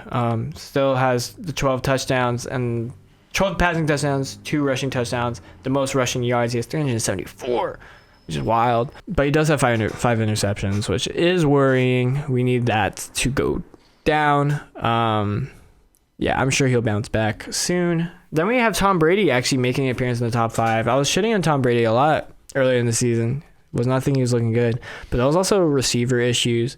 I feel like now the rapport is starting to build with his tight ends. That is, Gronkowski's not there anymore, and those younger receivers. And now he's at 7 touchdowns, 1 interception only. He has the most volume. He has the most completions and attempts. He's 141 for 207, which leads to a lot of yards. And I just think he's been he's been a game manager, I'll say. He's been getting the first downs he needs. He's not really been explosive at any point, but he's just winning the games, which, typical Tom Brady fashion. Then we get Justin Herbert, number 4. He went up a little bit after his win against Cleveland, even though it was primarily just rushing going on that game. But I still think he has still has a lot of volume overall, even though they're starting to limit it with the run. Because, before this, he had so much. I think before this, he had the most passing yards, but now others have overtaken him. He has 10 touchdowns for 2 interceptions. Yeah, I think he's just been pretty consistent overall. I think he's been a consistent factor of this offense that they need. Kind of the same aspect of Brady, getting done when he needs to get done. Both having receiver issues, but finding a way through it. So both leaning on the running backs a little bit more than I'd like. That's why I can't put them over Jalen Hurts, Josh Allen, and Patrick Mahomes. Jalen Hurts still at 3. My guy. That's reasonable. I feel like these top 3 is just so hard to rank. It really could be any order, but overall it's just I need that passing touchdown area and that mainly the touchdown to interception ratio. I need that to get sorted out. But other than that, I'm happy with Jalen Hurts. Really no qualms. It's just redistribute where he's scoring. Also, how much he's scoring, I feel like, with the Chiefs putting up 30 and the Bills putting up 38, it's like, all right, we need the Eagles to get back to the high scoring games again. But, right now, we'll take what we can get. Jalen Hurts is 5-0. That's his one thing he has over everyone else. So, get fucked, everyone. Get fucked. Josh Allen has the most passing yards, though. That's a big indicator. Usually in the MVP race, that's like what a lot of people will look at. But he also has the 14 touchdowns. He has 2 rushing touchdowns as well. Nearly as many rushing yards as Jalen Hurts, too. He has more yards per carry than Jalen Hurts. So that's something that I was looking at. I was like, oh, shit. Like, not only does he have the better passer rating, but he's also running more per carry while also putting up similar yardage. And, he has some rushing touchdowns, too. So I was like, yeah, can't put Jalen Hurts over Josh Allen just yet. But it's still close. Still a close race. Then Patrick Mahomes, he just tops it. 15 touchdowns, 2 interceptions. Like, get the fuck out of here, bro. Are you kidding me? It's insane. I want him to throw some more deep balls because, his average, yards per completion are lower than the likes of Josh Allen and Jalen Hurts. I like to see if he can be a little bit more explosive, but, he doesn't exactly have the receiver base that he used to. Travis Kelce is not exactly going to be deep downfield. So I think he just needs to build that rapport with his receivers to be able to get that connection. And once he does that, I think he could actually run away with the MVP. But we just need to see that one thing, and then we'll be in the clear. He just needs to keep the rest of it up. And we know he will because he's Patrick fucking Mahomes. Patty Mahomes. That's all. That's all. That's all for the MVP race. Jalen Hurts is going to score 5 touchdowns against the Cowboys, so it's going to make up for those passing touchdowns. That's good. Yeah. It's crazy with Jalen Hurts, though. He hasn't scored a passing touchdowns in the last 2 games, and he's only scored a passing touchdowns 2 games this year. 3 against the Commanders and 1 against the Vikings, which also, is crazy. Speaking of future matchups regarding the MVPs, we're going to see Mahomes versus Allen. So I'm going to assume whoever wins that game is going to get placed over the other. I agree. Yeah. So that's something to look out for. It's not even prime time. Denver gets another prime time game. Yeah, it's Chiefs Bills.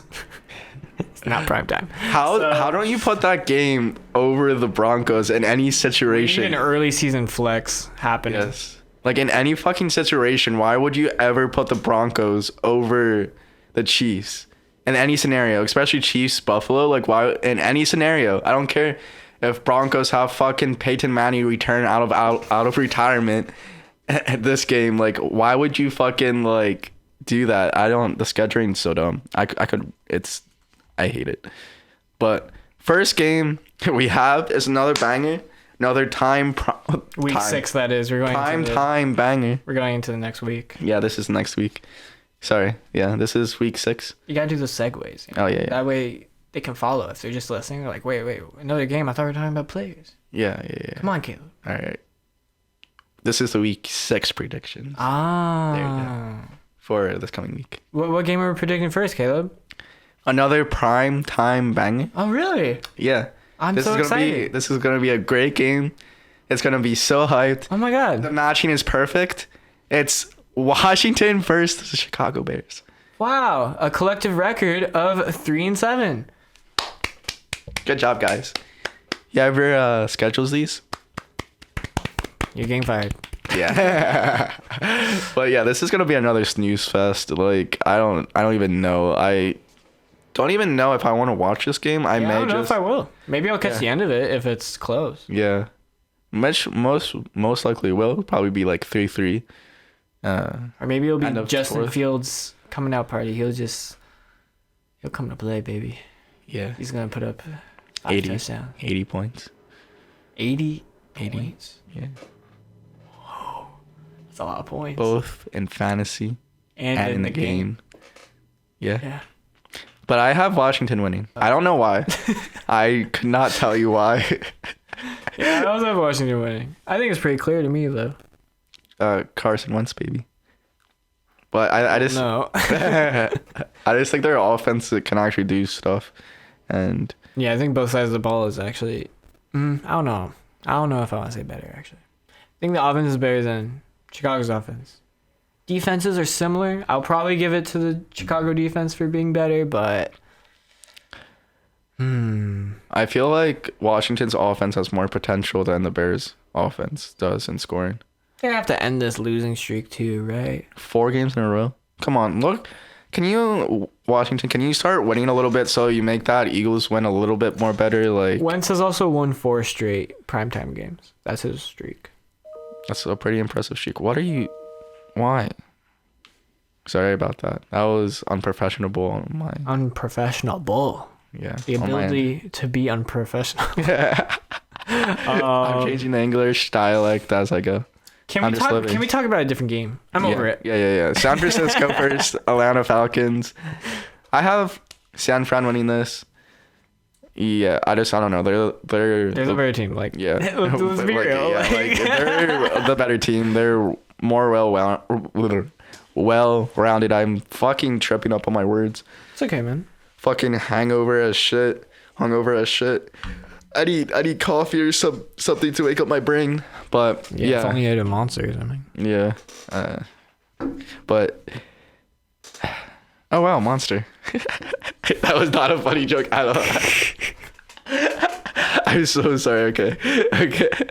But the Falcons, they're not going to be able to score, especially against that San Francisco defense. I feel like this is going to be kind of the same game as last week for the 49ers, where they play against a shitty team and they score a lot of 15, points. baby.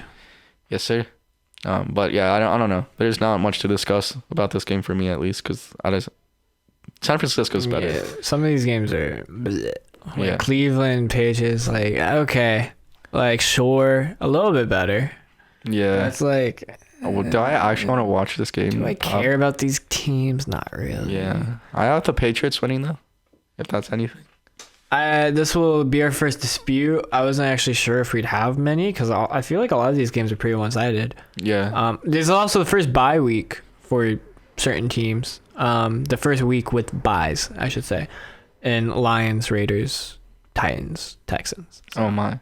keep note of that. We're only going to be predicting 14 games as opposed to 16 as we usually have been. But yeah, Cleveland is who I have. Idiots. No. Yeah, I It don't. could go either way, but Yeah. I think like the quarterback issue on Patriots side will be more evident than the Yeah. Browns, because I doubt that run game is just going to steamroll a Browns defense, in the same Yeah. way that it did the Lions defense. I agree. I think Nick Chubb is going to get going, though. Mm-hmm. He's going to be running over. They're going to have to, because there's no way Jacoby Brissett is going to be able to do shit against Patriots secondary. Yeah. I think Nick Chubb is going to have another great game. Well, actually, let's see. I can look right now.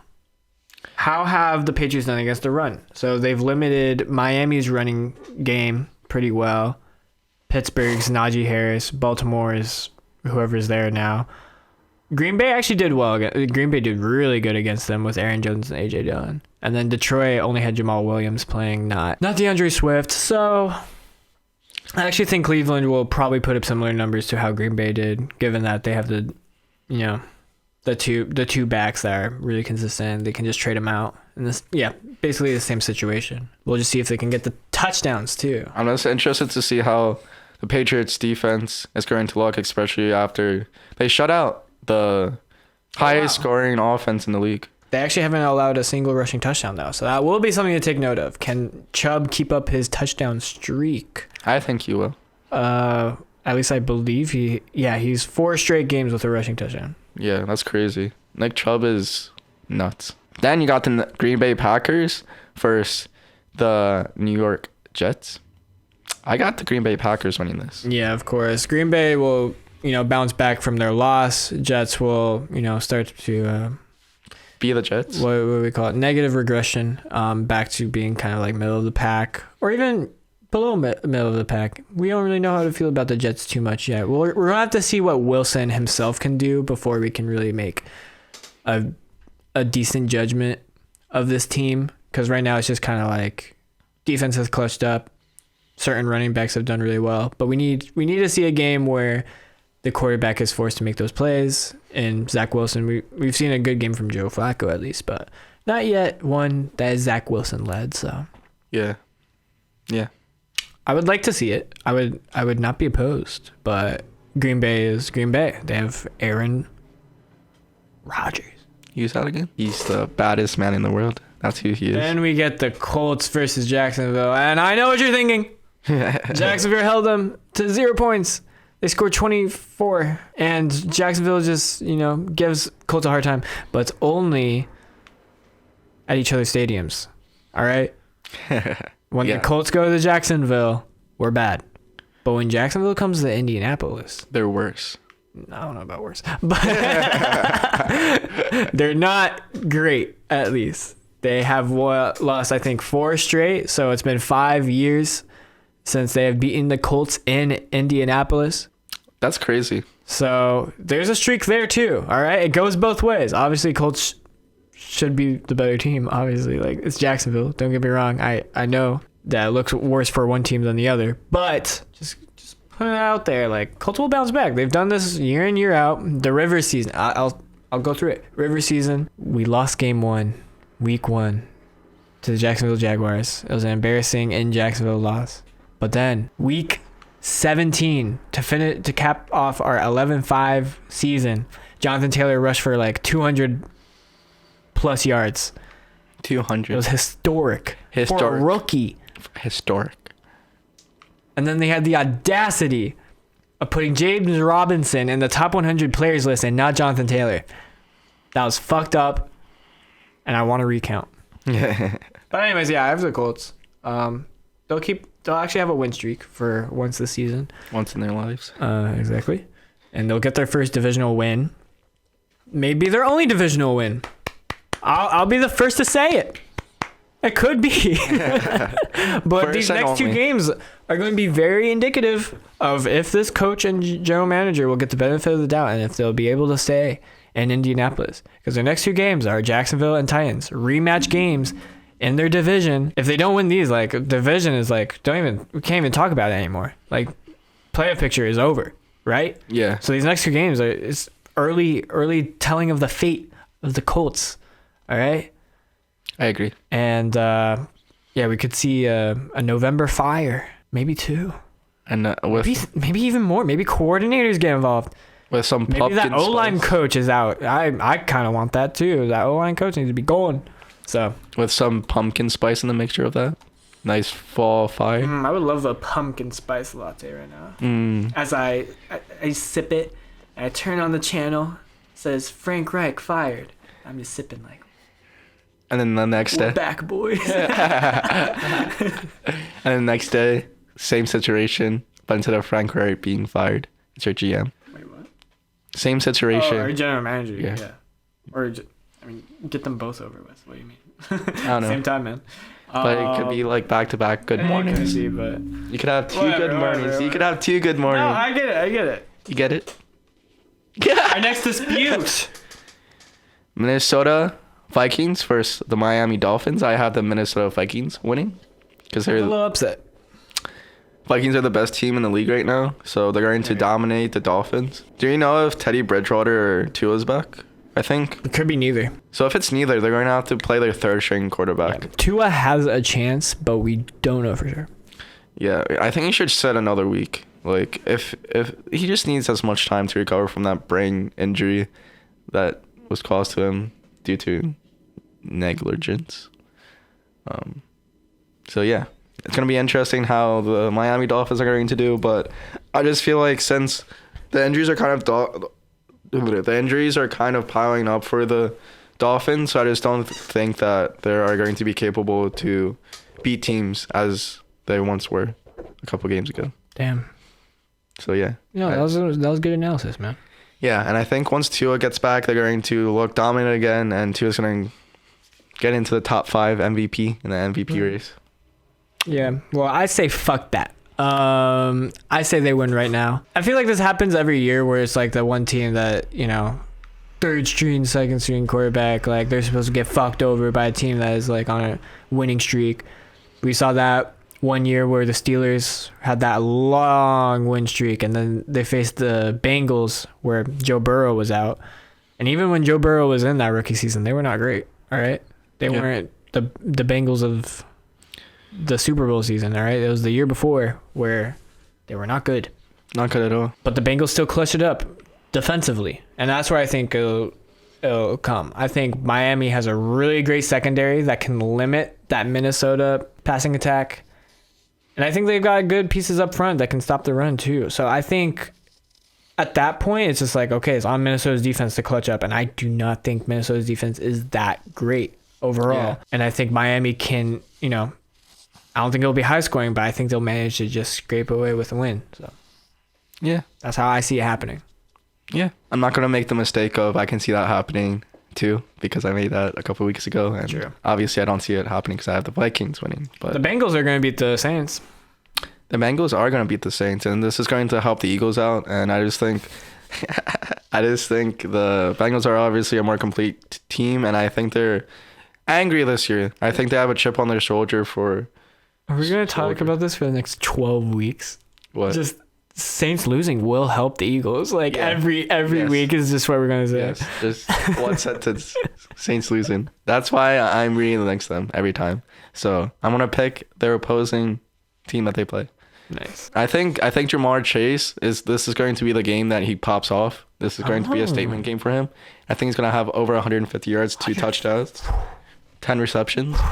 Big fantasy game for him. Big. Who do you have? Oh wait, you already said the Bengals? Did you? Yeah, Bengals. Oh yeah. We have the Bengals. Yeah. So Baltimore versus the Giants. I have Baltimore winning. I also have the Baltimore. I'm not gonna have the Giants this one. Like Giants could do it because we saw it against the Packers, but I think Baltimore's defense has proven they're worthy, and Lamar Jackson will bounce back. So I think things are going more in Baltimore's direction, and they're just due for kind of putting themselves over the top. Like they're still with a winning record, but it's kind of shaky. Like they had those 2 losses. I think they're gonna put themselves over the top again with this win, and Giants will start to like look more where we feel like they should be, which is I think Giants can end with a winning record, but I think it should look something more like 9-8, 10-7 rather than what they're projected to get, which is like something around 12-5, you know, or I don't know, even like 13-4 it's looking like. So I think they're going to start to negatively regress as well. I'm excited to see Lamar Jackson just torch that defense. I am too. I was about to pick the Giants for my upset of the week, but I think Baltimore is going to dominate. And Oh, is your upset of the week coming later? yeah, Oh. I haven't picked it yet. Oh. It's not much of an upset, but you guys will find out in a couple games. Yeah, that's why I have Baltimore. I just think that Jackson is going to go off, like Titus said. That's me. But I'm wanting to reset their camera real quick. Don't. Talk about the Buccaneers winning. That's true. The Buccaneers are going to win. I have the Buccaneers. And the reason I think the Buccaneers are going to win is because they're playing the Steelers. Enough said. That's all I have to say. They're playing the Steelers. I want to make this fast too. That's my reason too. They're playing the Steelers. That's it. Steelers are 1-4. It will be Tomlin's first losing season. Yeah. Rip. I think you should get fired. Imagine, what if the Colts get... He should not. What if I would love Tomlin. Don't get me wrong, but he's not going to get fired. what if the Colts get Tomlin? We won't. Let's not even entertain it.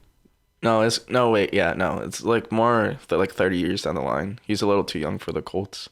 Haha. He's still kind of like in his prime, so the Colts don't really need him now. They kind of when he's washed. We've never drafted a generational quarterback before. That's so un-Colts. We only had the 2 best quarterback prospects of the past 20 years. Yeah. You're so right.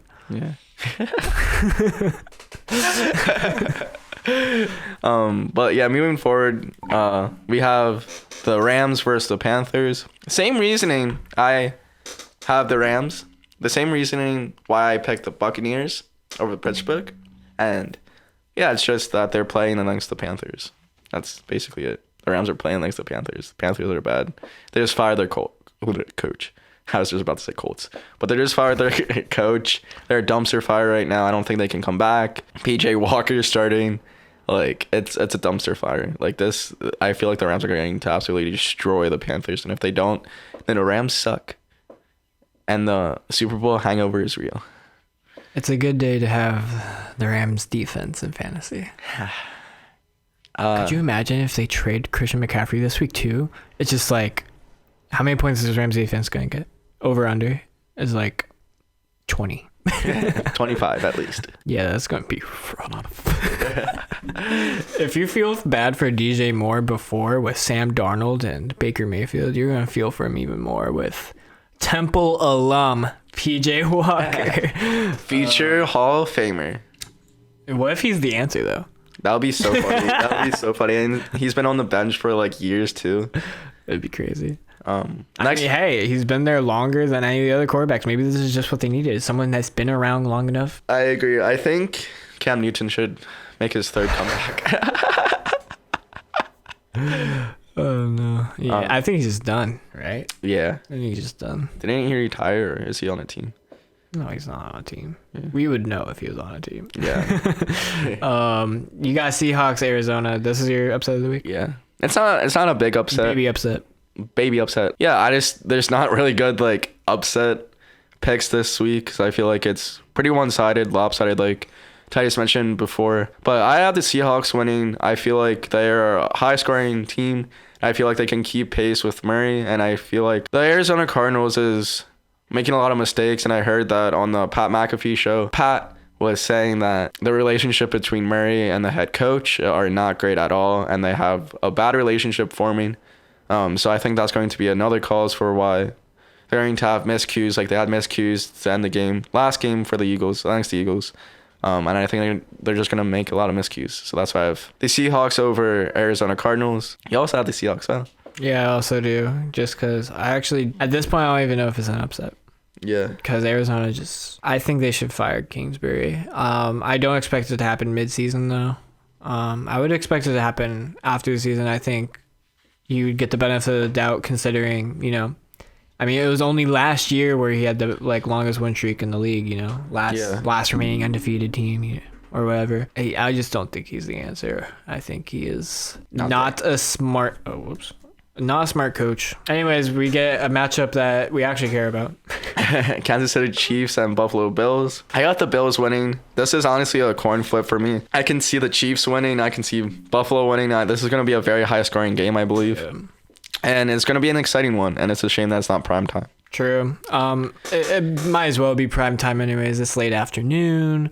Plus, you think markets are going to be broadcasting Rams, Panthers, or Seahawks, Cardinals? Like, no. Hell no. No one. Most of the nation, you're going to be tuned into Chiefs and Bills. Whereas poor Seattle, poor Los Angeles, poor Carolina and Arizona, they will have to endure their teams sucking ass. But for the rest of us, Chiefs Bills, it'll be a good time. Hopefully, maybe it'll be a blowout, and it could happen. Yeah. I do have the Bills because I just think they've been more explosive than the Chiefs, and that would be a big factor. And I think the Chiefs defense is prone to letting those explosive plays happen, whereas the Bills defense, I actually have more reason to believe that they can stop that. The Mahomes nonsense. Plus, it's a revenge game. We know what happened in the playoffs. We know how that changed the overtime rules. So I think the Bills just need this. And I had them at the beginning of the season as being the number 1 seed, and so I think this is where they take it. Yeah. Are you going to start Gabriel this game? Gabriel Davis, after what he did to them? I actually will, but I usually wouldn't do that. And here's why. And here's some fantasy advice for everyone. When you see a player that has this crazy of an explosion of a game after 2 games where he was underwhelming, look at the targets, because those are really important. And I kept saying, like, okay, the first game when I started him and he popped off, he only had 5 targets. I was like, okay, I'm going to bench him. And, he got injured, so he didn't play against Tennessee. I was right there. And I kept benching him through Miami and Baltimore, where he was, 3 receptions, 1 reception. It was not good. No touchdowns. I was like, okay, so this guy is just like, he's a Mike Williams type. He's going to pop off every now and then, but I can't depend on him. Plus, I have like people like Tyreek Hill, Amon-Ra St. Brown, Cortland Sutton. I'm going to start them over him any day of the week because they're consistent. And so, yeah, I missed out on his big breakout game. Well, not breakout. Could be breakout. Who knows? Maybe this is where it starts to go up. What I didn't like is like despite those 3 receptions, he still only had the 6 targets. I mean, not in spite of. I should say that in spite of all the yardage and the touchdowns, he only caught 3 of the 6 targets, and those 6 targets were just only like tied the maximum amount of targets he had this season when he played against Miami and got also 3 receptions for 6 targets. So I just think there's like an aspect there that I don't trust overall. Yeah. But I'm still going to be playing him because Amon-Ra St. Brown has a bye and Drake London will be playing San Francisco. And I'm just like, yeah. Yeah, and it should be a high scoring game too. So I feel like he could get a lot of targets his way too. I mean, with definitely the influx of like passing attempts, I feel. Yeah, maybe it'll be something against the Chiefs as well because he had his breakout game against the Chiefs in the playoffs. That's where he had like I don't know, it was like 3 or 4 touchdowns. It was crazy. So maybe he'll just like have this thing against the secondary where he's just like amazing. So yeah, I put him in reluctantly, but I'm not like, if it came down to a point where I was like, I had a better flex option, I'd probably take him out because I'm not going to start him over Cortland Sutton against the Chargers or Tyreek Hill against Minnesota. I have more faith. Even with Tyreek Hill being a little injured and having a third-string quarterback, I would still have him over Gabe Davis. Hot take, hottest take of the year, of the century. But next game we're gonna go over. Next game we're gonna go over is Eagles Dallas. I'm gonna run upstairs and get a battery. Yeah, because you want this part recorded. We need Philadelphia Dallas recorded. Yes, sir. I guess I could talk. I guess that's something I've done before. So yeah. What's up, guys? One thing that I know is that Dallas might make Caleb the most depressed I've ever seen him. And he's not going to even hear this until later. But let me restart that sentence. If Dallas wins, I don't think I'm going to be seeing Caleb for a week. I think he's just going to hibernate and cry in his bed. Hi. Hey, what's up, Caleb? Hi. Were you talking shit on my Eagles? I was not, actually. Oh, you weren't? I was just going over a hypothetical. What was the hypothetical? I mean, you'll see. It's nothing crazy. I'm just trying to fill in, the dead space of this recording. Yeah, I think you got it. We needed this recorded because boy, if the fucking Eagles lose to this game, Eagles, everyone in the Eagles right now, focus on my eyes. If you fucking lose to the Cowboys, it's over. It's fucking over. I will quit. I will go into hermit mode. I will not speak to anyone for the next week. Please, I want human interaction. I need that. I'm going to be so crushed, especially Dallas coming to us. Ain't no way we're fucking losing. But I have a feeling we are, and that scares me. So, look, I feel like we're going to be the first team to exploit that Dallas defense. I feel like we're going to get a lot of points. We're going to be the first to exploit it, that D. And then our D is going to be so massive. So massively big that our D... it's going to destroy that offense for the Cowboys. And I feel like we're ready to blow out the Cowboys. 35-10. Okay? Please, I need this. I need this. Okay, that's all I have to say. All right. So first of all, that is so funny what you said about being a hermit for a week, because my hypothetical that I was talking about while you were gone was if Cowboys lose, and I quote, this is what I said, I will not see Caleb for a week. He's going to hibernate. So it's crazy that you validated my suspicion. Yeah. Or prediction. Or hypothetical. No one will see me. Yeah, I won't see him. I won't see him for Monday night either when Trey's team plays, Yeah. You'll just be so sad that you're going to pray for the Broncos' downfall. Even at their lowest, you're gonna be like, I hope they lose. Fuck you, Trey. that's what I imagine. Just like evil Caleb. Yes. Alternate. It's like, if you've seen Community, it's like the alternate timeline of Troy and Abed, or the whole Community squad. It's like they have dark versions of themselves. Anyways, Another aspect. Hey, you got the Eagles. yeah, for once, I actually am predicting the Eagles, but you can talk. I've been a little bit dickish. I've been trying not to be dickish as weeks go on. I feel like I've been doing a relatively good job this week and even past week of not trying not to be as dickish as I was or am. Yeah, you're really trying. Yeah. She doesn't need to know about that, okay? Titus and Trey have been waiting for the Eagles' downfall. I have not. Or like a little like aside like suspicion of like when the Eagles lose, they're going to be like, haha, fuck you. And I just don't want that to be against the Cowboys. Like I would not be happy about that. Like I just don't want it to be against the Cowboys, because like any other team, I'm fine, and it's well deserved if they clap back. I just don't want it to be against the Cowboys. It can be any other team. It's just it can't be the Cowboys, because that would be so bad. Yeah, if it was like against the Jaguars, it would have been mixed emotions, because that's bad for the Colts overall. Yeah. But at the same time, it feels like freedom, because like, at least it wasn't just the Colts, Yeah.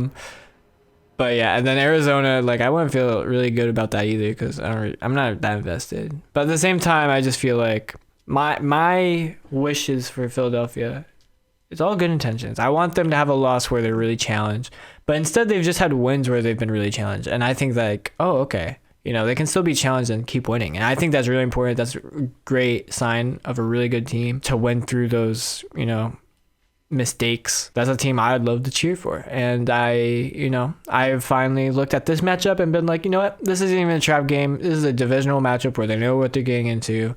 And Dallas will be short-staffed likely. I think Dak Prescott will still be out. I'm not sure. Yeah. And I just think, it's Philadelphia will have the prime opportunity to just keep it rolling, baby. Keep it rolling. Yeah. And then the last thing that I'm going to say about the Eagles, and then we can move on to the dreaded Broncos and Chargers primetime game. But last game against the Cardinals, the thing that I'm really excited to see was Jalen Hurts being pissed the fuck off after they won. Like, he was not satisfied with that win. Someone commented that, thank you for the support too with the reaction videos. I think each reaction video has over like 100 views, which is really good, because like they've been on the longer end. But just thank you for the support, because each reaction video has at least 100 views, and the one that I posted before, just to the Cardinals missing that field goal, it has like almost 1,000 views. Thank you for all the support. But someone commented this as well, and I want to put it up here too. Jalen just didn't look satisfied after that win, and that's what I want to see. I want him to be pissed the fuck off after this win, because I think he had a decent game, but it's not the game. It's not up to his expectations, and it's not up to. He didn't play to everyone's expectations. He wasn't passing the ball well. He wasn't getting down the field well. He needed to score more points than just 20. And I feel like a high-powered offense like the Chiefs or the Bills, if we play them in the Super Bowl, if we even get to the Super Bowl, I feel like that's going to be very detriment to this team if they can't control teams and can't keep up with that, or teams like that. But yeah, I feel like he just went to demon time, quote unquote. Trey, I've been using demon time, or Jalen Hurts has been I feel like has activated into demon time ever since Trey has said demon time. I've been using it all the time, and I think it's the funniest thing ever, and I just like using it. But yeah, that makes me really happy to see that he's pissed off, and I feel like he's going to play a lot better this round, or this game. I'm predicting four passing touchdowns from Jalen. But yeah, that's all I have to say about the Eagles. Let's get to this Chargers-Denver Bronco game. Yeah, baby. Do you want to say anything about not having Denver here? I have the Chargers. Yeah, and why? Maybe we should like rearrange the format where we actually put this first in the video. That way, someone can. No, it can stay towards the end. It can stay towards the end of the video. Yeah, you think? Yeah. I may have typed something into the little box there. Not my words, Yes, they are. One could say 'Cause you typed it. You just said you did. one could say that it's not my words necessarily, I don't think one person would say that. but I wrote in parentheses Che wrecked. I didn't put get wrecked in there because it wouldn't fit in the box, so I just say Che wrecked. I think. What do you mean? But I wanted Trey in there, like Trey get wrecked. Oh, gotcha. Yeah. But yeah, I had the Chargers winning. I think the Chargers are going to put up a lot of points, and this is the biggest test that the Broncos have to face. And I feel like Raiders prove that you can score a lot of points, and I just think that Denver offense, especially with Russell Wilson and that head coach of theirs, it's not. I just don't think they're going to keep up with it. So yeah, that's why I have Chargers over the Broncos. Oh well, I got Denver. I have some sympathy, just Yeah. because the Colts are in the same situation, and I want the Broncos to win games that they shouldn't win. You know. Yeah. In the same way that Colts win games that they shouldn't win. And Broncos did. They beat the 49ers. And like at the time we're like, okay, that looks like it makes sense. But after seeing how they played against the Colts, it's like, okay, how the fuck did the Broncos beat the 49ers? Yeah. And I think we'll see a very similar situation here where it's like, okay, how the fuck? And I think it's also one of those things where it's like a divisional game, anything could happen. I also think Chargers, like, I think they're trending in the right direction overall, but they always like have these weird losses that are just like questionable, like against the Jaguars, right? Yeah. The way they lost to the Jaguars was like, what? This is not characteristic of like the explosive Herbert Eckler offense that we're supposed to be seeing. Like, what's going on? So I think Broncos will find a way to just like win it, and I don't think it'll be very convincing in the way that's like, oh shit, Broncos are back, baby. It'll just be like, oh shit, we gotta win, huh? And Chargers will just continue to find a way. They'll have to really try to find a way to like win these games that they're supposed to win in the same way that Philadelphia has figured it out, how to win games that they're challenged in. And I think that's, partly a young quarterback and a line and a new defense, and there's a lot of new things for Chargers, but at the same time there's a lot of new things for a lot of teams like Philadelphia, and they found a way to fight through it. So, questions must be raised before we can really consider Chargers a serious contender, and I think Broncos will exploit that. Yeah, all jokes aside, Trey, if you even are watching this, it was all in fun. That was just supposed to be like a lighthearted joke. I want the Broncos to win because I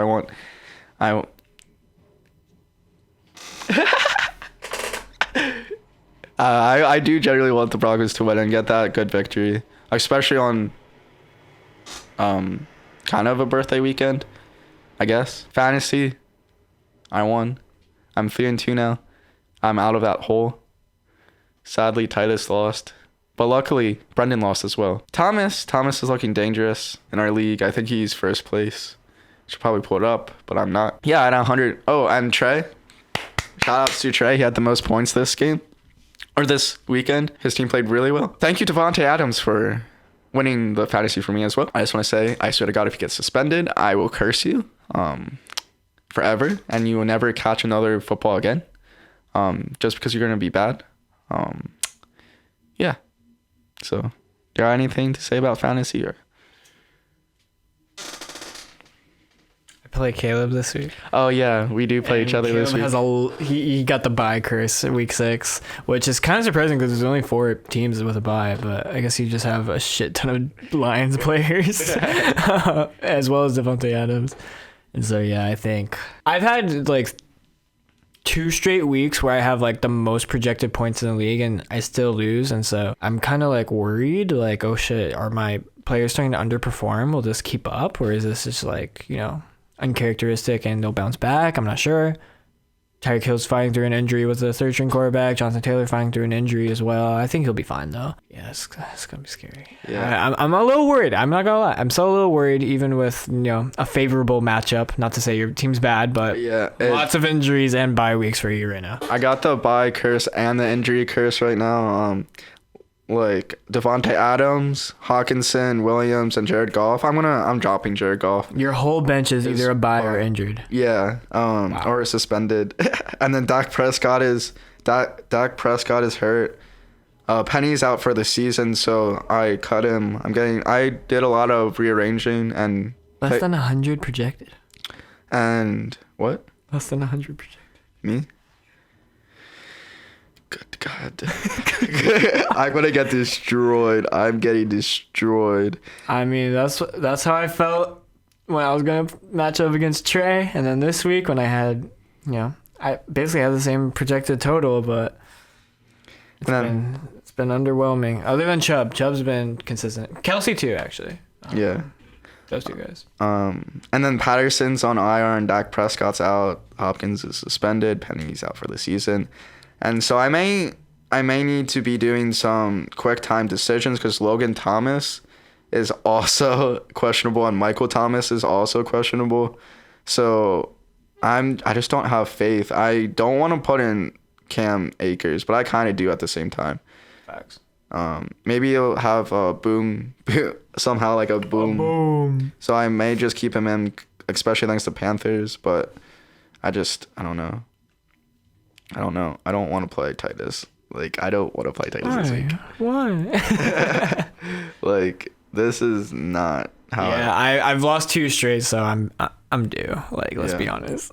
Yeah. I'm due. I really can't remember the last time I lost 2 straight. I think the last time I lost 2 straight was at the beginning of our first season when I started 0-3 because of the Christian McCaffrey injury. Oh yeah. And then I fought my way back to win the championship. Nice. But yeah, I think that was the last time I had back-to-back losses in this fantasy league. Back to back. I think it's gonna happen again. That 3 curse is gonna follow you everywhere. back to back. Nah. But I'm tied for first place in the division, in the Johnson division. Not that strong of a division. The other Hardwick division's a lot stronger. Got 2 4-1 teams and 2 3-2 teams. Brendan only has 3 more points over you, so yeah, it's really close there. Yeah. Your division, Not too good. it's not as stacked. I mean, the one thing about our division is we have Hog Riders. Hog Riders. 0-5 started Javonte Williams after he was out for the season. I mean, you also got like Shadows for us 1-4, but I mean, but still, at least he's paying attention. Like, that's all I care about. that is true. I think Hog Riders, he forgot his password. I mean, that's not an excuse because you can change your password, or you can ask me like, hey, can you add a different email? Like, there's so many ways I could go about that. I think he doesn't care because he's also 0-5, so It's he kind stopped of caring. Yeah, it's kind of hard to get out of that hole. Mm-hmm. Imagine if he somehow comes back not paying attention and wins the I think championship. as league manager, just make things fair, I will elevate like his highest projected in there just so people don't get easy wins. But I won't like make roster moves for him, just like make sure he's not playing people that are inactive. Yeah. I'm just gonna go ahead and do that because it's just not fair. Yeah. All right. I think that should be the end. Cool. Of us all. Bye. Bye. Bye. Titus said bye. It's in the contract. Bye.